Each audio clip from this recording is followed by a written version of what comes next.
Hello, this is Reverend Don Lewis, and welcome to another week of Living the Wiccan Life. In this episode, we bring you the final interview from our visit to the 14th Annual Fellowship of Isis Goddess Festival in Chicago. In this interview, we speak with Joan Forrest Mage, the noted shamanic artist and healer. Joan is a wonderful woman and has been a fixture in the Chicago spiritual community for many years, and it was a pleasure as always to speak to her. When I interviewed her last year, we focused on her work as a shamanic healer. This year, I tried to focus on her work as a shamanic artist, which was featured in the annual Fellowship of Isis mystery play. My name is Joan Forrest Mage, and I live here in Chicago, and I do shamanic work. And we're here at the Fellowship of Isis convention. Mm-hmm. And you have attended many, many Fellowship of Isis conventions, I believe. Yes. I have been doing Fellowship of Isis since 1999 was my first one that I came to. Mm-hmm. So obviously you enjoy them. Oh yeah, they're great. What do you think is the most enjoyable part of it? I would say the fellowship of it. You know, and the family atmosphere. I really do feel like this. There's something about all these people are my family from many past lives. That kind of thing. Yeah. This year, in the mystery play, you and your friend Ellie did a wonderful dance that I gather you worked on for a long time. And I was wondering if you. It was being discussed earlier that there were a lot of energetic things connected to this, a lot of experiences connected to the play, and I was wondering if you might talk about that phenomenon for a little bit. Oh, sure. It actually, we put that dance together in one day. Oh. Yes, it was because Ellie is in California, and she just came in on, was it like Tuesday? And so we basically put the whole thing together in one day. I had been working on it, and I created some of the choreography, and what had happened was that I was going through a lot of really intense personal stuff about various things in my life with the kind of work that I do with shamanic work teaching. I heard from my guides, they said, stop identifying yourself as a teacher and healer and identify yourself as a shamanic performing artist, which is how I began shamanic work originally, like 20 years ago, was from the arts and being an artist and performer. And then realizing that what I was doing was spiritual work through the arts, energetic, like healing through the arts. And then for various reasons, like I started doing healing work and seeing individual clients and teaching it, and I kind of got away from so much of the artistic stuff. I kind of kept some energy there by developing the musical end of things and having a band and that kind of stuff, but it sort of wasn't as much there. And then it was like this big, like, okay, let us take all of that away. You know, like your students are going to go away. You know, it was like all this kind of stuff. And so that was one thing. Another thing that was really coming out was personal things, like my mother died 40 years ago this year, and many things about my family, about past relationships. It was just like everything. And I felt like I was literally like in the void. Like I don't know what my future is supposed to be. My past doesn't seem to make any sense.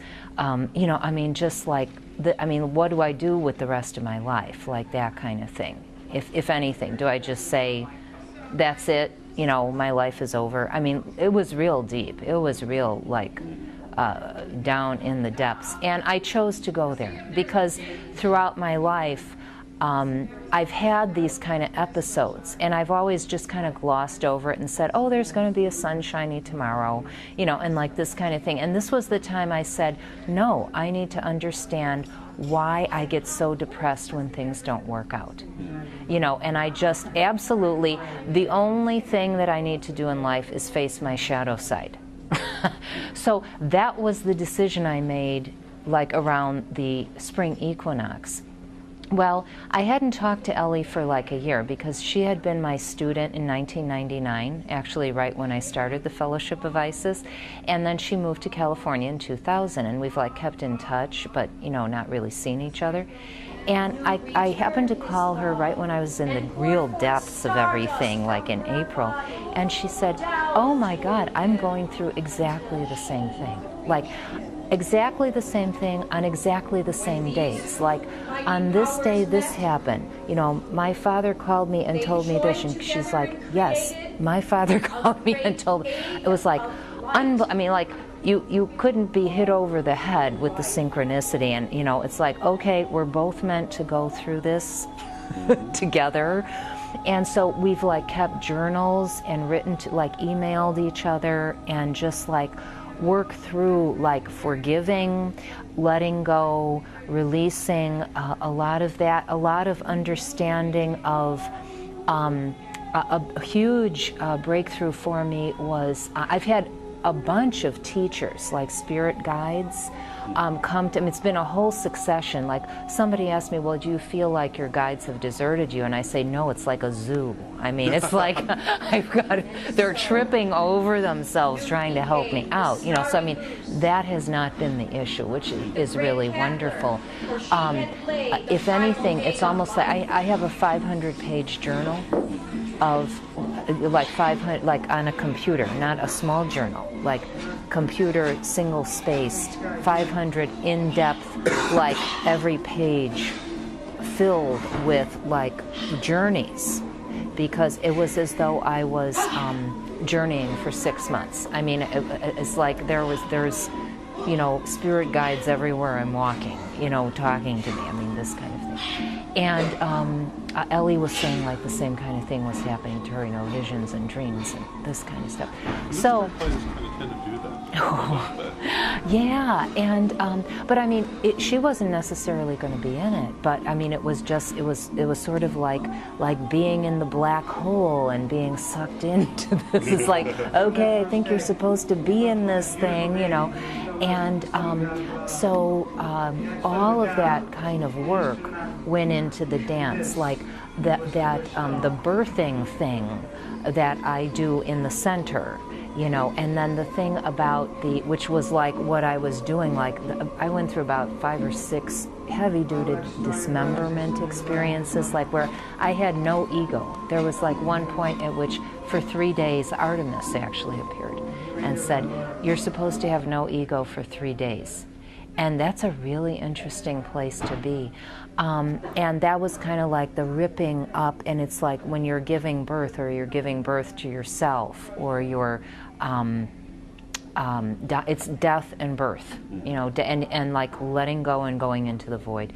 And so anyway, those are like some of the images that happened, and it's just been an incredible process. And as Ellie was saying, like, okay, and it does feel like it has concluded by doing this, so.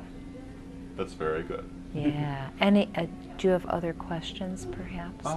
I think probably the only other question is if people would like to get in touch with you for shamanic performance art or other services, how would they do that? They can call 312-642-1811 or visit my website, lifeforcearts.org. So lifeforcearts, all one word, .org. Thank you very much. Thank you. This interview concludes our coverage of the 14th Annual Fellowship of Isis Chicago Goddess Festival. I hope that you enjoyed it, and I hope that we will see you again next week for another episode of Living the Wiccan Life. Until then, may you blessed be.